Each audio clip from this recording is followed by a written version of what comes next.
আপনি কি জঙ্গল আর দানবীয় প্রাণীদের মুভি পছন্দ করেন, যেখানে প্রতি পদক্ষেপে লুকিয়ে থাকে মৃত্যু?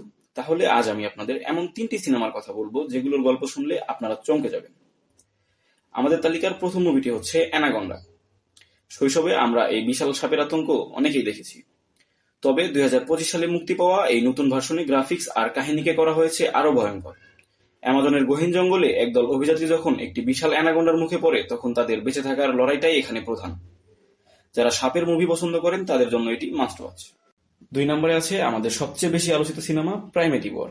এই মুভিটি একদম অন্যরকম, কারণ এর পটভূমি তৈরি হয়েছে ভিয়েতনামের যুদ্ধের সময়।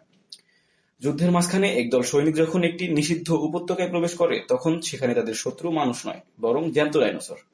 একদিকে মেশিনগান, অন্যদিকে প্রাগৈতিহাসিক প্রিডেটর।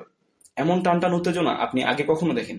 সবশেষে আমরা কথা বলবো 65 মুভিটি নিয়ে, যেখানে অভিনয় করেছেন অ্যাডাম ড্রাইভার। গল্পটা এমন এক পাইলটের যার মহাকাশযান একটি দুর্ঘটনার কারণে অজানা গ্রহে আশ্রয় পড়ে। পরে সে বুঝতে পারে আসলে এটি পৃথিবী, কিন্তু বর্তমানের পৃথিবী নয়, বরং 65 মিলিয়ন বছর আগের পৃথিবী, যেখানে ডাইনোসরদের রাজত্ব চলছে। তার কাছে একটি মাত্র অস্ত্র আর বেঁচে থাকার সামান্য কিছু সামগ্রী। সে কি পারবে টিকে থাকতে ডাইনোসরদের রাজত্বে? জানতে হলে মুভিটি দেখুন। এই 3টি মুভির মধ্যে কোন মুভিটির কাহিনী আপনার কাছে সবচেয়ে বেশি আকর্ষিত মনে হয়েছে কমেন্টে অবশ্যই জানাবেন। ভিডিওটি ভালো লাগলে লাইক দিন এবং সাবস্ক্রাইব করে আমাদের পাশেই থাকুন। দেখা হবে পরবর্তী কোনো ভিডিওতে। Good bye.